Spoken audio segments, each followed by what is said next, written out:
Hi guys, I'm Faiza. I work at Wellington SDL as a microbiology and molecular technician.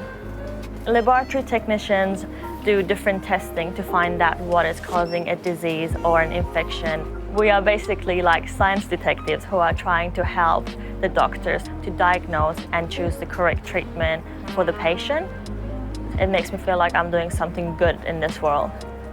So microbiology is the study of microorganisms, which could be things like bacteria or fungi.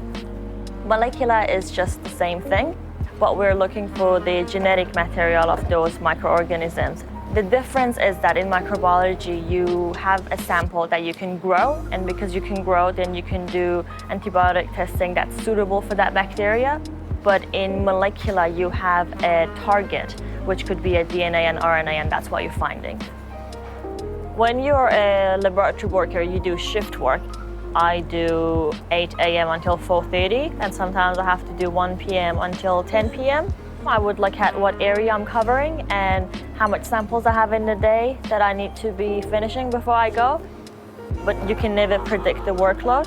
It can always change day to day and season to season. In my department, I work with 40 people. We test community and hospital samples.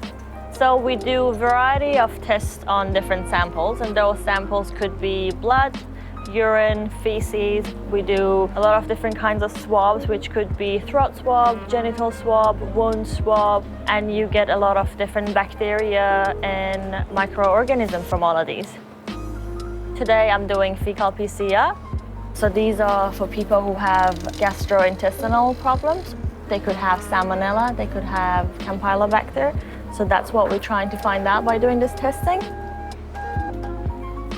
I like how I have a variety of work because there's so many areas that I can cover.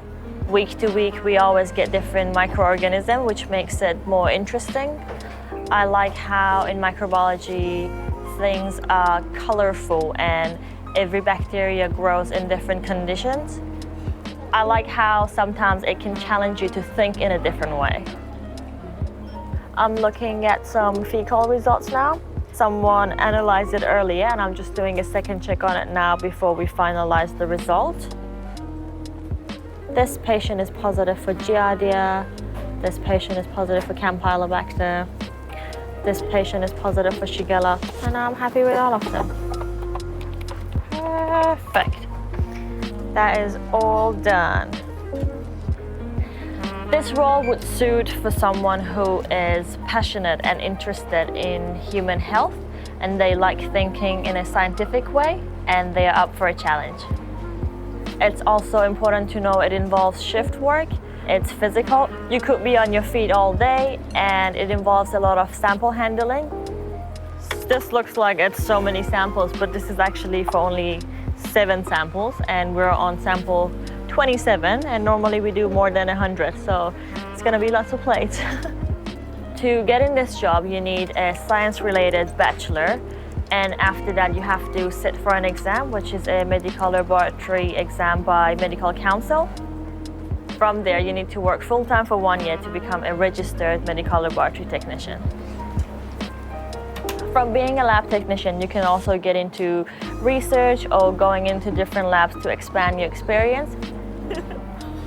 We even have people here who are team leaders and managers, but they used to be lab technicians. Thanks, Sarah. I'll see you soon. Keep in mind, in some labs, you can work full-time and study part-time to become a scientist. I'm passionate about helping people, and that's what I'm doing here. For me, that's the part I enjoy the most, that I'm helping people.